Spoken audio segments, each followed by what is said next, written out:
South কোরিয়ার সমুদ্রের পাড়ে অবস্থিত এক গ্রাম ইয়নবং। গ্রামটা কল্পনার মতো সুন্দর। আমরা দেখতে পাই লিং জিং হোয়ান নামের একটা লোককে। সে একটা বাইক নিয়ে তার বাড়িতে ঢুকতেছে। গড়ে ঢুকতে তার পোষা বিড়ালটা আদর করে ঢুকে। তার মেয়ে শুয়া সে বাসায় বসে বসে টিভি দেখতেছে। মেয়েকে ডাক দিতেই সে পিছন ফিরে তাকায়। দেখা যায় তার মেয়েটা ছিল একটা জম্বি। তবে জং বয়ে না পেয়ে হাসি মুখে বলে, তোমার জন্য খাবার নিয়ে এসেছি। কিন্তু শুয়া কামড়ানোর জন্য এটা করলে সে ধরে ফেলে আর বলে, তুমি হচ্ছে পৃথিবীর শেষ জম্বি। তোমাকে মারার জন্য মিলিটারিরা চারিদিকে খুঁজে বেড়াচ্ছে। তবে আমি প্রাণপণে চেষ্টা করে যাব তোমাকে বাঁচিয়ে রাখতে আর সুস্থ করে তুলতে। তবে আমি এই শেষ দেখে ছাড়বো। তো আজকে আমরা দেখবো 2025 সালের মুক্তি পাওয়া সেরা একটা জম্বি থ্রিলার এবং ইমোশনালে ভরা এই মুভিটা। গল্প শুরু হয় আরো কয়েক মাস আগে সিওল শহর থেকে। জং চাকরি করে চিড়িয়াখানায় এবং পাশাপাশি সে একজন টুকটাক ইউটিউবার। আর সে মূলত পশু পাখিকে বশ করার ট্রেনিং শেখায়। জং মূলত হিংস্র পশু পাখির উপর এতটাই এক্সপার্ট ছিল যে এই বাঘটাকে ডান্স শিখিয়ে দিয়েছে। আর ওইদিকে তার একমাত্র মেয়ে শুয়া সারাদিন নাচের প্র্যাকটিস করে। তার স্বপ্ন কেপপ আইডল ইউরো এর মতো জনপ্রিয় পারফর্মার হবে। জং এসে বলে, তোমার উচিত আমার থেকে শেখা। ইয়াং বয়সে আমি খুব ভালো স্টেজে পারফর্ম করছিলাম। শুয়া বলে উঠে, এতটা বাজে ডান্স দেখার ইচ্ছে নেই। দরজায় দেখো পোস্টার লাগানো আছে, ভিতরে প্রবেশ করা নিষেধ। এই বলে সে বের করে দিয়ে আবার সে প্র্যাকটিস করা শুরু করে দেয়। জং দরজার পাশে বলে উঠে, খাবার রান্না করে কল করবো, খেতে চলে এসো। এরপর দেখে তার বিড়াল সুন্দর করে টিভি দেখতেছে। নিউজে বলা হয়েছে যে শহরে হঠাৎ করে জম্বি নামে এক মহামারী সেটা পুরা শহরে জড়িয়ে পড়ছে। আর সেদিন ছিল শুয়ার জন্মদিন। ওই সময় শুয়ার দাদিমা কল দিয়ে উইশ করতেছে। ওই সময় জং বলে উঠে, মা তোমার অনেক বয়স হয়েছে, তুমি ড্রিঙ্ক করা বাদ দেও। তবে ওই সময় কিম বলে উঠে, আমি ড্রিঙ্ক করা বাদ দিয়ে দিছি। তবে ওই সময় জং দেখতে পায় যে তার পিছনে তার ফ্রেন্ডরা বসে ড্রিঙ্ক করতেছে আর তাকেও ডাকতেছে। পরে কল কেটে বলে উঠে, উনি কখনো ভালো হবে না। এরপর শুয়া তার জন্মদিনের উপহার চায়। বলে, আমি একটা পার্কের টিকেটের উপহার চেয়েছিলাম, তা না দিয়ে টেবিলে রেখেছে জঘন্য স্বাদের চুড়ি। জং বলে, এই খাবারটা কিনে না দিলে ছোটবেলায় কান্নাকাটি করতে। এই শুনে শুয়া তাকে সুরসুরি দিয়ে জিজ্ঞেস করে, আমার উপহার কোথায়? জং বলে, সোফার নিচে চেক করো। সেখানে খুঁজে পায় একটা বক্স যার মধ্যে ছিল পার্কের টিকিট এবং হেডফোন। শব্দ শুনে বাইরে তাকিয়ে দেখে পাশের বাড়ি আঙ্কেল আংটি মারপিট করছে। এই মজার দৃশ্য দেখে সে মোবাইল বের করে ভিডিও করা শুরু করে দেয়। তবে মহিলাটি তার স্বামীর গাড়ে কামড় দিয়ে অদ্ভুত ভাবে তাদের দিকে তাকিয়ে থাকে। এই দেখে তারা লুকিয়ে যায়। সেই মহিলা মানে জম্বিটা তাদের দিকে এগিয়ে আসে। কাছের দেয়ালে মাথা দিয়ে সজোরে আঘাত করে গ্লাস ভাঙার চেষ্টা করে। জং তার মেয়েকে ভিতরে পাঠিয়ে দেয়। আর জম্বিটা কাঁচ ভাঙে ভিতরে ঢুকতে চাইলে সোফা দিয়ে চেপে রাখে। এরপর শুয়াকে নিয়ে বাহিরে চলে আসে। রাস্তায় ছিল অগণিত জম্বি, স্কুল ছাত্র, বিদ্যা পথচারী, এমনকি একটা কুকুরও জম্বিতে পরিণত হয়েছিল। এই দেখে সাহায্যের জন্য কল করতে গেলে দেখে ইমার্জেন্সি মেসেজের মাধ্যমে জানানো হয়েছে যে নিরাপদ জায়গায় লুকিয়ে থাকতে। জং বলে, এখান থেকে পালিয়ে তোমার দাদির কাছে মানে ইয়নবং গ্রামে যেতে হবে। গ্রাম অঞ্চলে এখনো ভাইরাস ছড়ায়নি। এখন প্রথম চ্যালেঞ্জ হচ্ছে যে এই জম্বিগুলোকে অতিক্রম করে প্রধান সড়কে যাওয়া। তবে জম্বিরা তাদেরকে আক্রমণ করতে আসছিল। তখন শুয়া একটি বুদ্ধি বের করে, তা হলো নিজেরাও জম্বির মতো অঙ্গি ভঙ্গি শুরু করে, যার ফলে জম্বিরা তাদেরকেও জম্বি মনে করে। একটা জম্বি তার দিকে এগিয়ে আসলে এমন এক্সপ্রেশন দেয় যার ফলে উল্টো জম্বিটাই ভয় পেয়ে যায়। কিন্তু তাদের এই অভিনয়টা বেশিক্ষণ স্থায়ী হয় না। মানুষের গন্ধ পেয়ে জম্বি তাদেরকে তাড়া করে। দৌড়াতে গিয়ে শুয়া পড়ে যায়। বৃদ্ধ জম্বিটা তাকে কামড় দিতে যাবে। জং মেয়েকে বাঁচাতে গিয়ে নিজেই কামড় খেয়ে বসে। তবে কপাল ভালো ছিল যে বৃদ্ধার দাঁতগুলো ছিল নকল। তারপর শুয়াকে নিরাপদ স্থানে রেখে বেরোয় তার গাড়িটা আনতে। জম্বিগুলাকে পাশ কাটিয়ে কোন রকম তার গাড়িতে পৌঁছায়। এরপর সুজা তাদের উপর দিয়ে গাড়িটি চালিয়ে শুয়ার কাছে চলে যায়। বাবাকে দেখতেই সে ছুটে গাড়িতে উঠে যায়। নিরাপদে বের হতে পেরে জং অনেক খুশি ছিল। কিন্তু শুয়ার ছিল মন খারাপ এবং সে নিজের হাতটা লুকানোর চেষ্টা করে। এই অবস্থা দেখে জং তার হাতটা দেখতে চাইলে দেখতে পায় তার হাতে জম্বির কামড়। শুয়া বলে, যখন তুমি গাড়ি আনতে গিয়েছিলে তখন একটা ছোট বাচ্চা আমার হাতে কামড় দেয়। আমি জম্বি হতে চাই না, আমাকে বাঁচাও। জং বলে, এই ছোট কামড়ে তোমার কিছুই হবে না, তোমাকে হসপিটাল নিয়ে যাব। তবে আমরা দেখতে পাই ধীরে ধীরে শুয়া জম্বিতে রূপান্তরিত হয়। হঠাৎ সে তার বাবাকে আক্রমণ করে। তবে জং তার হুডি বেঁধে তাকে সিট বেল্ট দিয়ে আটকে ধরে। এরপরও তাকে থামানো যাচ্ছিল না। সিট বেল্টে হাত থেকে ফসকে গেলে শুয়া তখনই গাড়িতে আঘাত পায়। তারপর সে অজ্ঞান হয়ে পড়ে। এরপর রাতের বেলায় জংয়ের মা কিম বাড়িতে এসে দেখতে পায় জং বাড়িতে আসছে। জং তখন তার মাকে বলে ওঠে, শুয়ার শরীর খারাপ তাই বাড়িতে আসছি। কিম তখন সাথে সাথে ঘরে ঢুকেই দেখতে পায় শুয়াকে বেঁধে রাখা হয়েছে। তবে ওই সময় শুয়ার বাঁধনটা খুলে যায়। তখনই সে তার দাদিমাকে আক্রমণ করার চেষ্টা করে। ওই সময় আমরা দেখতে পাই কিম চুলকানির একটা লাঠি হাতে নিয়েই শুয়ার মাথায় আঘাত করে আর শুয়া তখন সাথে সাথেই অজ্ঞান হয়ে যায়। এরপর টিভিতে বলা হয় এখনো গ্রামে ভাইরাস ছড়ায়নি আর জম্বিগুলাকে মারার জন্য একটি সামরিক বাহিনী গঠন করা হয়। সকাল হলে আমরা দেখতে পাই জং শুয়াকে নিয়ে শহরের একটা হসপিটাল নিয়ে চলে আসে। তবে শুয়াকে সে গাড়ির ভিতরে রেখে সে একাই হসপিটাল ঢুকে সে দেখতে পায় হসপিটালের ভিতরে একটা জম্বি। সেই জম্বিকে মারার জন্য সামরিক বাহিনী চলে আসছে। তবে এখানে জম্বির মা সে তার ছেলেকে না মারার জন্য অনুরোধ করতেছে। তবে ওই সময় আমরা দেখতে পাই জম্বিটা তার মাকেই কামড় দিয়ে ফেলে। তখন এই সামরিক বাহিনীরা পরিস্থিতি সামাল দিতে দুজনকেই মেরে ফেলে। এসব দেখে জং চুপচাপ শুয়াকে নিয়ে বাড়িতে চলে আসে। তখন নিউজে বলা হচ্ছে যে কারো পরিবারে যদি জম্বি থাকে তাহলে তাকে সামরিক বাহিনীর কাছে দিয়ে দিতে হবে, আর যদি তাকে লুকিয়ে রাখা হয় তাহলে তার পরিবারের লোককে অ্যারেস্ট করা হবে, আর কেউ যদি জম্বিকে ধরিয়ে দিতে পারে তাহলে তাকে পুরস্কৃত করা হবে। ওই সময় জং এটা ভাবে যে তার মেয়েকে যদি সামরিক বাহিনীরা গুলি করে মারে তাহলে তার মেয়ে অনেক কষ্ট পাবে। তখন সে নিজের হাতে গর্ত করে শুয়াকে সে নিজের হাতেই মারবে, মেরে সে গর্তের ভিতরে পুঁতে রাখবে। ওই সময় সে শুয়াকে মারতে চাইলে তখন তার কাছে শুয়ার সেই মায়াবী চেহারাগুলা ভেসে ওঠে। ওই সময় সে শুয়ার মায়া কাটাতে পারে না। তখন সে কান্না করে বসে যায়, বসে শুয়াকে জড়িয়ে ধরে বলে চলো আমরা মা মেয়ে দুজন একসাথে মরে যাই। ওই সময় কিম বলে উঠে পাগলামি বাদ দে, ওকে আমি মারবো। এটা বলে সে শুয়াকে মারতে চায়। তখনই জং কিমকে আটকানোর চেষ্টা করে। কিম তখন বলে উঠে ওকে না মারলে পরে আমাদেরকে কামড় দেবে, তাই ওকে যে কোনো উপায় মারতে হবে। ওই সময় তাদের দুজনেরই এই বিষয় নিয়ে ঝগড়া হয়। এই ঝগড়ার ফাঁকে শুয়ার বাঁধন ছুটে সে কোথায় চলে যায়। ওই সময় জং আর কিম তারা বিড়ালের আওয়াজ শুনে তারা দেখতে পায় শুয়া কোথায় চলে গিয়েছে। তখনই তারা দুজনই সাথে সাথে খুঁজতে চলে যায়। তারা সারা গ্রাম খুঁজতে খুঁজতে কোথায় খুঁজে পায় না। ওই সময় জং শুয়ার ছোট বলে একটা জায়গা খুবই পছন্দ তার এই জায়গাটা, সে সাথে সাথে ওইখানে চলে যায়। গিয়েই সে দেখতে পায় শুয়া এখানে চলে আসছে। দেখতে পায় ছোটবেলার মতো সে এখানে খেলাধুলা করতেছে।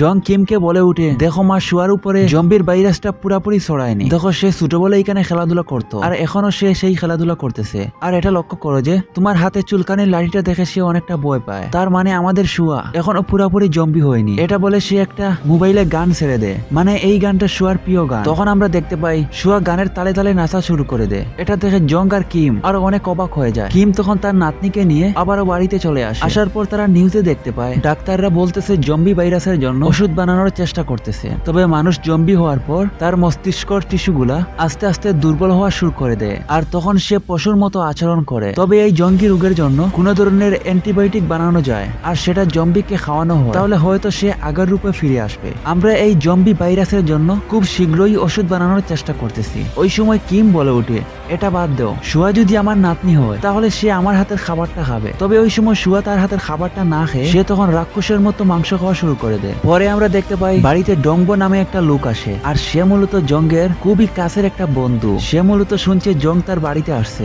ডম্বে জংকে বলে শুনছি শহরে নাকি অনেক বড় একটা ভাইরাস আসছে আর শহরের সবাই নাকি জম্বিতে পরিণত হচ্ছে।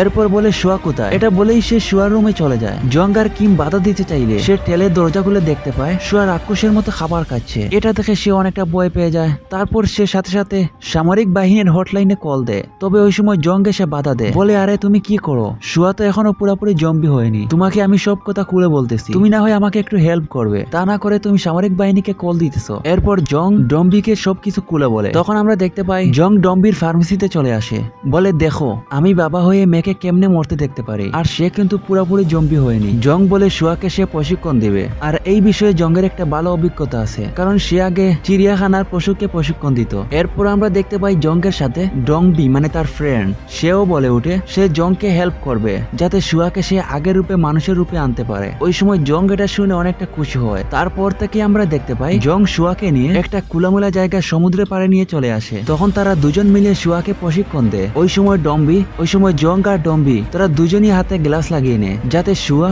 কামড় দিলে গ্লাসে কামড় দিবে। এইভাবে তারা শুয়াকে কিছু প্রশিক্ষণ দেয়। পরে বাসায় এসে দেখতে পাই শুয়াকে নিয়ে মানসিক ট্রেনিং দিবে। ওই সময় জং শুয়াকে বলে ওঠে তুমি যদি আমাকে পছন্দ করো তাহলে তুমি আমার মতো দুইবার চোখের পলক দাও। তখন আমরা দেখতে পাই শুয়াও সেম কাজ করে। ওই সময় জং তার মাকে বলে ওঠে মা তুমি কি লক্ষ্য করছো, শুয়া আমার কথা বুঝতে পারতেছে, সে আমাকে অনেক পছন্দ করে এখনো। ওই সময় কিং বলে ওঠে সে তোমাকে পছন্দ করছে ঠিকই, তবে সেটা খাওয়ার জন্য। ওই সময় আমরা দেখতে পাই শুয়া জংকে কামড় দিবে। তখনই জং একটা বাঁশি বাজায়। শুয়া তখন সাথে সাথে থেমে যায়। তবে এখানে শুয়া বাঁশির কারণে থেমে যায়নি, কিমের চুলকানির লাঠি দেখে ভয় পায়। এরপর দিন শুয়াকে বলে এভাবে এক্সারসাইজ করো, সকালের ব্যায়াম মস্তিষ্কের টিস্যু পূর্ণ গঠনে সাহায্য করে। জং দেখে শুয়া তাদের মতো চেষ্টা করতেছে, এটা দেখে সে শুয়ার একটা ছবি তুলে রাখে আর ওইদিকে তার দাদিমা লাঠির বই দেখিয়ে খাওয়ায়। জং লেখে আমাদের নতুন আবিষ্কার হচ্ছে, পেট ভরা থাকলে শুয়া কামড়ায় না। নিউজে বলা হয় আজ সারাদিনে 3 জনকে কামড় দিছে আর জম্বি নামক ভাইরাসটা আস্তে আস্তে কমতে থাকতেছে। তবে জম্বি ধরে দিতে পারলে আগের থেকে দ্বিগুণ পুরস্কার দেওয়া হবে। এরপর থেকে প্রতিদিন ভোরবেলা শারীরিক ট্রেনিং আর বাড়ি ফিরে চলে মানসিক ট্রেনিং। এইসব ছবি তুলে জং তার ডায়েরিতে লেখে রাখে। এভাবে আস্তে আস্তে শহরের সুন্দর দৃশ্য দেখে দেখে জঙ্গের দিনটা কাটতে থাকে। বাইকে করে সুন্দর রাস্তা দিয়ে জং বাড়িতে এসে বিড়ালটাকে আদর করে ঘরে ঢুকেই শুয়াকে দেখতে পায়। শুয়া টিভি দেখতেছে, বলে তুমি অনেকক্ষণ ধরে খাওনি, তোমার জন্য খাবার নিয়ে আসছি। শুয়া তখন জংকে কামড়ানোর চেষ্টা করে, তবে জং নিজের ইচ্ছাতেই তার হাত বাড়িয়ে দেয়। এটা দেখে বিড়াল ভয় পেয়ে যায়, তবে শুয়া কামড় না দিয়ে নিজেকে কন্ট্রোল করে। জং বলে তুমিই উন্নতি করতেছো।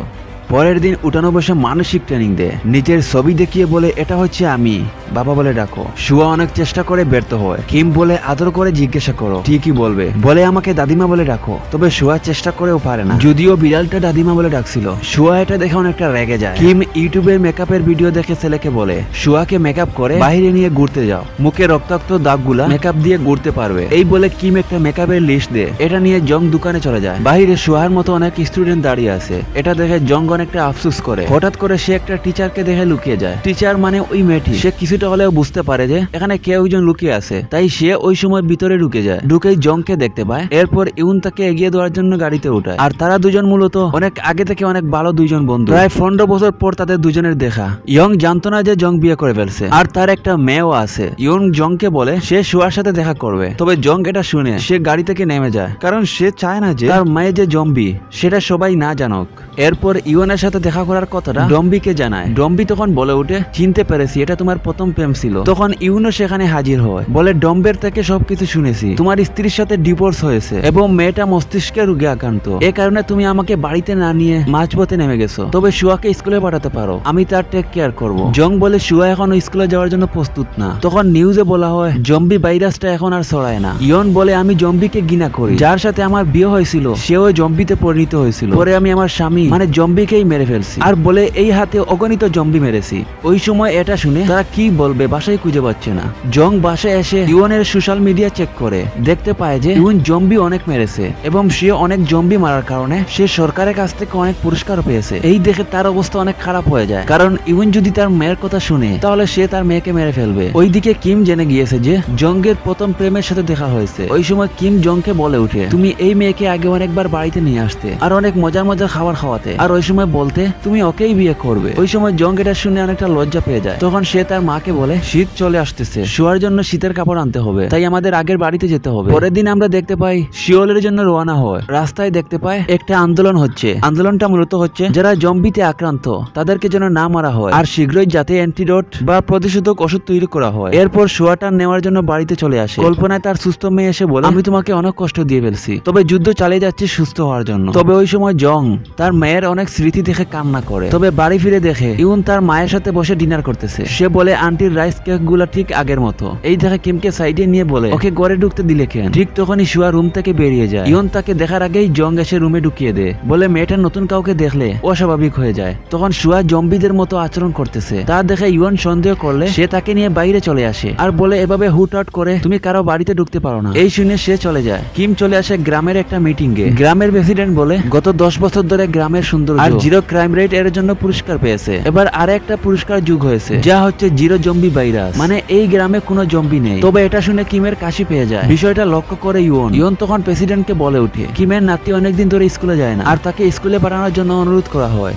আর ওইদিকে আমরা দেখতে পাই জং শুয়াকে মেকআপ করিয়ে পার্কে নিয়ে আসছে যাতে ঘোরাফেরা করলে শুয়ার জন্য ভালো হয়। ওই সময় ডোম একটা নিউজ দেখে দেয় জম্বি ভাইরাসের জন্য খুব শীঘ্রই ওষুধ তৈরি হচ্ছে। এটা শুনে তারা দুজনই অনেক খুশিতে লাফালাফি করে। আর এই খুশিতে দেখতে পাই শুয়া আস্তে আস্তে কোথায় চলে যায়, একটা মেয়ের সাথে ধাক্কা খায়। তবে সে তার রাগটা অনেক কন্ট্রোল করে। আর ওইদিকে জং আর ডম্বি তারা শুয়াকে খুঁজতেছে। শুয়া দেখতে পাই এখানে দোকানে চলে আসছে। এসে দেখতে পাই একটা লোকের খাবার নিয়ে চলে যায় আর লোকটাও পিছন পিছন চলে যায়। তখন জং শুয়াকে পেয়ে যায়। তবে দোকানদার ওই লোকটা বলে উঠে শুয়া তার খাবার চুরি করে নিয়ে আসছে, তবে তাকে কোনো টাকা দেয়নি। তখন শুয়া বলে উঠে চুরস, মানে চুরস হলো শুয়ার অনেক পছন্দের খাবার। এটা শুনে জং আর ডম্বি তারা অবাক হয়ে যায়। ওইদিকে কিম বাড়িতে এসে দেখতে পায় ইয়ং বাড়িতে অনেক আগে থেকে বসে আছে, আর ইয়ং জঙ্গের ডায়েরি থেকে শুয়া যে জম্বিতে আক্রান্ত সে সব কিছু জেনে যায়। এই বলে সে সাময়িক বাহিনীকে কল দিবে, তখনই কিম তাকে আটকায়। তখন কিম বলে উঠে তুমি শুয়ার সম্পর্কে ভালো করে জানো। ওই সময় কিম তার শুয়ার বিষয়ে সম্পূর্ণ কথা বলে যে শুয়া জঙ্গের মেয়ে না, কারণ শুয়া হলো তার মেয়ের মেয়ে, মানে কিমের মেয়ের নাতনি। ওই সময় কিম বলে উঠে তার মেয়ের জামাই অনেক খারাপ ছিল, তার মেয়েকে অনেক অত্যাচার করত।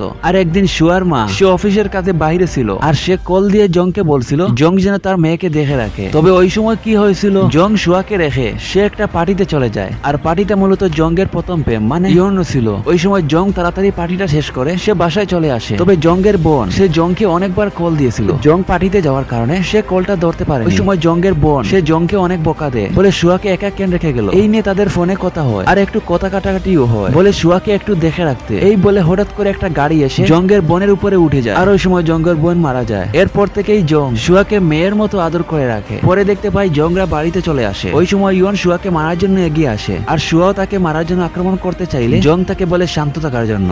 শুয়াও তখন শান্ত হয়ে যায়। এটা ইয়ন দেখে অবাক হয়ে যায়, কারণ একটা জম্বি কিভাবে শান্ত থাকতে পারে। ইয়ন জংকে বলে উঠে শুয়াকে এখন থেকে স্কুলে পাঠাতে, বলে শুয়া যদি স্কুলে গিয়ে শান্ত থাকতে পারে তাহলে আমিও তোমাদের পক্ষে থাকবো, না হলে শুয়াকে আমি পুলিশের হাতে ধরে দেবো। তবে জং এখন কি করবে, তার হাতে কিছু করার নেই বলে সেও রাজি হয়ে যায়। পরের দিন দেখতে পাই শুয়াকে মেকআপ করে দেওয়া হচ্ছে। শুয়া মেকআপ করা অবস্থায় সে কামড় দিতে চাইলে জং বলে এমন করা যাবে না, স্কুলে গিয়েও তুমি কাউকে কামড় দিতে পারবে না, তুমি ওইখানে শান্তশিষ্ট থাকতে হবে। ক্লাস শুরু হলে ইয়ন বলে উঠে শুয়া একটু মানসিক দুর্বল, তাই তার সাথে কেউ খারাপ ব্যবহার করবে না। এরপর দেখতে পাই তার সঙ্গীতের সাথে খেলাধুলা করতেছে। ওই অবস্থা তার উপর একটা বল পড়ে যায়, আর সে মাটিতে পড়ে যায়। তখনই সাথে সাথে জং চলে আসে, এসে তার মেয়েকে ডক্টরের কাছে নিয়ে আসে। রাতে দেখতে পাই কিম আর শুয়া তারা কার্ড খেলতেছে। ওই সময় কিম শুয়ার কপালে একটা কার্ড লাগিয়ে দেয়, তখন কিম হাসতে থাকে, এই দেখে শুয়াও হাসতে থাকে। পরে দেখতে পাই দরজায় কে একজন ডাকতেছে। দরজা খুলে কিম দেখতে পায় তার মেয়ের জামাই মানে শুয়ার বাবা এসেছে, এসে বলতেছে সে শুয়াকে নিয়ে যাবে। ওই সময় সে পার্কের একটা ভিডিও দেখায়, ওই যে জম শুয়াকে নিয়ে যে পার্কে গিয়েছিল ওই সময় একটা মেয়ে সে ভিডিও করে ইউটিউবে ছেড়ে দিয়েছিল,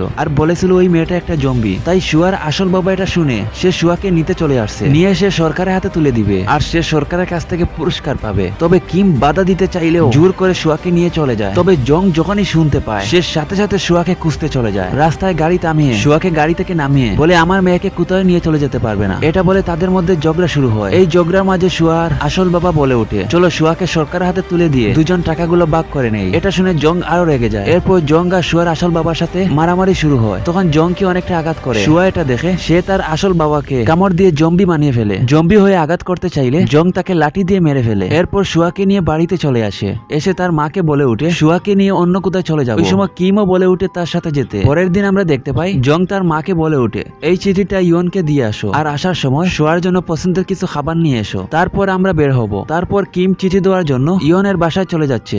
যাওয়ার পথে ইয়নকে রাস্তায় পেয়ে যায়। তখন ইয়ন দেখে কিমকে গাড়িতে তুলে। কিম বলে তোমার সাথে দেখা করার জন্য যাচ্ছিলাম। ওই সময় দেখতে পায় তাদের বাড়ির দিকে অনেক সামরিক বাহিনীগুলো যাচ্ছে। এটা দেখে কিম গাড়ি ঘুরাতে বলে। ওই সময় কিম চিঠিটা খুলে দেখে জং চিঠিতে বলতেছে সে শুয়াকে নিয়ে অনেক দূরে চলে যাচ্ছে, আর সে চায় না যে তাদের ঝামেলার মধ্যে তার মাও জড়িত থাকুক। এরপর আমরা দেখতে পাই সামরিক বাহিনীগুলা কিমকে বলে উঠে শুয়া কইয়া সেটা যদি না বলে তাহলে শুয়ার সাথে জংকেও মেরে ফেলবে। আর ওইদিকে আমরা দেখতে পাই জং শুয়াকে নিয়ে একটা সমুদ্র পাড়ে চলে আসছে। ওই সময় তারা দেখতে পায় একটি সামরিক বাহিনীর বুট তাদের দিকে আসতেছে। এটা দেখে জং শুয়াকে নিয়ে একটা ঘরে লুকিয়ে যায়। তবে সামরিক বাহিনীরা তাদের চারিদিকে ঘিরে ফেলে। সামরিক বাহিনীরা বলে শুয়াকে তাদের হাতে তুলে দিতে, তবে জং দিতে চায় না। আর ওইদিকে সামরিক বাহিনী পরিস্থিতি সামাল দিতে জংকে গুলি করে ফেলে। আর ওই সময় জং মারা যায়। শুয়া তখন বাবা বলে কান্না করা শুরু করে দেয়। এটা দেখে সামরিক বাহিনীরা শুয়া জম্বিতে পুরোপুরি এখনো আক্রান্ত হয়নি। কয়েক মাস পর দেখতে পায় শুয়া পুরোপুরি সুস্থ হয়ে গেছে, আর সে সুস্থ হয়ে তার বাবাকে খুঁজতেছে। তখন সে দেখতে পায় তার বাবা কোমায় চলে গিয়েছে। ওই সময় কিন্তু গুলি খাওয়ার কারণে জং মারা যায়নি, সে মূলত কোমায় চলে গিয়েছে। ওই সময় শুয়া অনেক কান্না করে। পরে আমরা দেখতে পাই শুয়া তার বাবার ডায়েরিটা পড়ে। ডায়েরিতে দেখতে পাই তার বাবা তার জন্য অনেক কষ্ট করেছে। এটা থেকে সে তার বাবার কাছে অনেক কান্না করে। পরে এইভাবেই কয়েকদিন কাটতে থাকে। পরে শুয়াও একটা ডান্সে প্রতিযোগিতায় অংশগ্রহণ করে, আর সেখানে সে পুরস্কারও পায়। এটা ইউন জংকে দেখাচ্ছে। এটা শুনে জংয়ের হঠাৎ করে